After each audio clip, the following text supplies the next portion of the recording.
rock star. I'm a man with a message. I care about people and I want to help people and encourage them. So I'm not up here trying to be cool. I'm up here trying to share something that I believe is really important.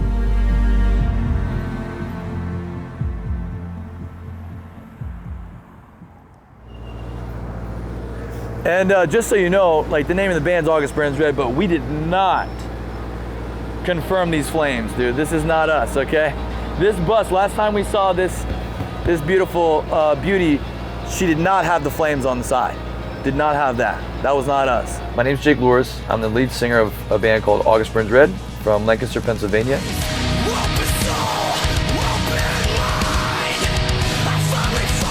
We've toured over 50 different countries, sold 500,000 records, and been nominated for 2 Grammys, and we're not stopping anytime soon.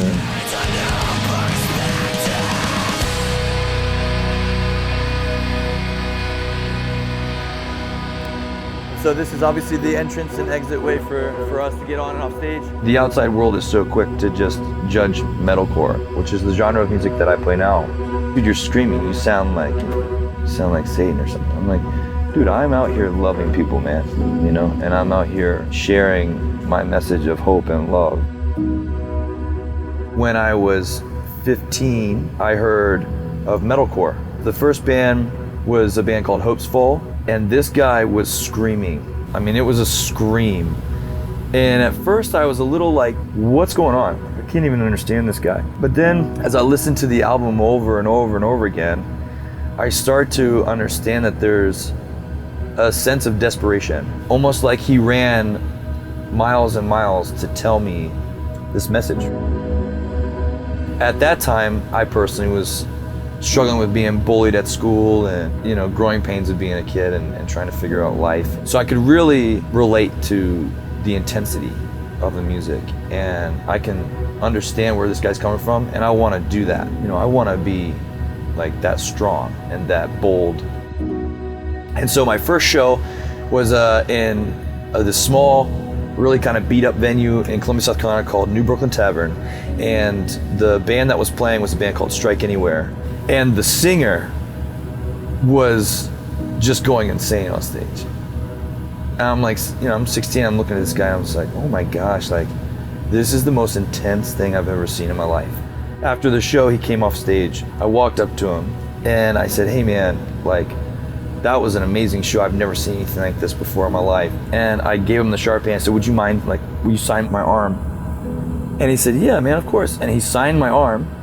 And then he gave me the Sharpie back. And I was like, dude, thank you so much. That's so cool. And like, when I look up, he had pulled his sleeve back. And he said, now you sign my arm. And I think the exchange of respect and honor in that moment showed me the power of his position, that he would give me that. Now, when I see a fan and they say, hey, can you sign my arm? You know, I give them the Sharpie and they sign my arm, and that's just the way it is, because you know, I understand the power of music, and that it can bring us together and it can literally change your life. I can't grow my arms for the life of me, dude. Like this, I was in Pittsburgh, and I was walking across the street, and this dude, he must have just had a bad day and wanted to take it out on somebody, and I happened to be there. And he looks at me and he goes, bro, you got more muscle in your elbow than you do your bicep. And then just walks off, like no F's given, dude, just like boom. And I was just like, oh my gosh, bro, like, did you seriously just walk by, degrade me as you were walking? Like, we were crossing the street, you know? And it's true, I can't grow my arms. I don't know what, if anybody has any tips how to blow your arms up, please, dude, please. Hit me up on Instagram and let me know, man, because it's tough. It is a tough battle. You know, I saw this one guy in a gym wearing a shirt and it says, lead, never be a follower. And that's the worst advice I've ever heard. If I want to grow in the gym, I'm going to find guys who are way bigger than me and know much more than I do. Yeah, I see. So kind of caulk them back a little bit more. Yeah, if I finish here, now they're relaxed. When I first started my pursuit of fitness, I was going through a really tough time. I was going through a divorce and it was just brutal. And I was like, man, I got to take care of myself. I got to figure something out. I got to love myself right now. So I started working out. Working out again, like for me, is really just therapeutic. It gives me a moment as an introvert to get away from everyone. And so when I go to the gym, it's like, this is Jake loving Jake, you know, and taking care of Jake. I think that the lifting community is a really cool community because it's added a lot of friends around me. People will contact me and say, man, like yesterday I like PR'd to your song Composure, and like it really got me to where I could, you know, bench press 300 and something pounds. I just think that's pretty cool, the power of music. The thing that I like about gyms, these are people that are trying to better their lives, you know? They're trying to be healthy, or to maybe even, you know, instead of going out and doing something with that addictive personality that they have, like abusing alcohol or doing drugs, or, you know, they're coming here to the gym and they're releasing all of that pain and that frustration, or that stress and anxiety, you know, and they're doing it in a healthy way, and makes me motivated in here, you know.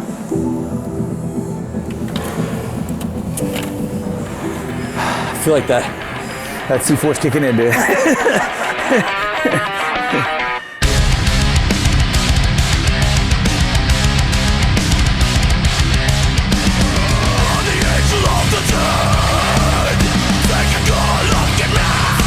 There's definitely a big expectation and a high standard for myself to be able to perform, you know, because I've got to give these people a show. On average, I burn about 800, 2,000 calories a night, just ripping around here. So, you know, when I lack on that stage, it's because I chose not to put in the effort and the time.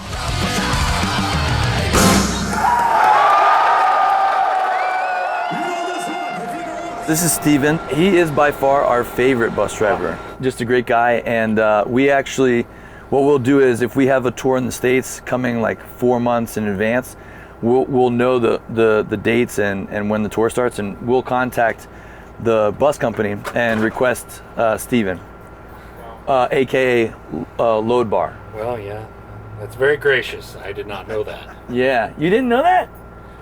Well, that's how much we love you, man. Suspected. He's an animal on the road, dude. But he keeps us safe, you know? It's important. He's got a very important job. I'm trying to remember where the merch is. Oh, there it is. Okay.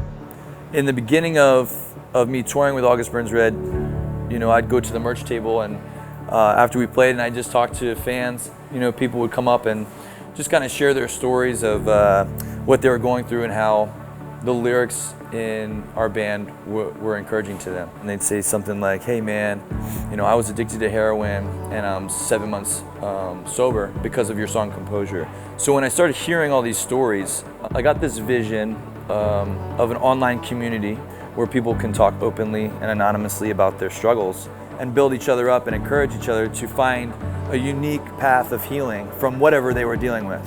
Now, we get about 40,000 people a month that come to artsupport.com and talk about their stuff, and then they meet other people, and so now they don't feel alone. Then they find that they need to go to counseling, or, you know, read books, or, you know, find healing, and then they come back to the community as victorious, right?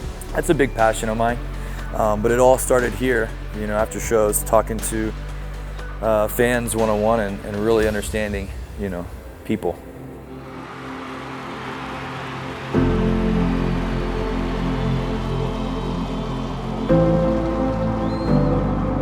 My purpose and reason for my life is to encourage these people in my demographic to live out their dreams and to conquer their fears and heal their sicknesses.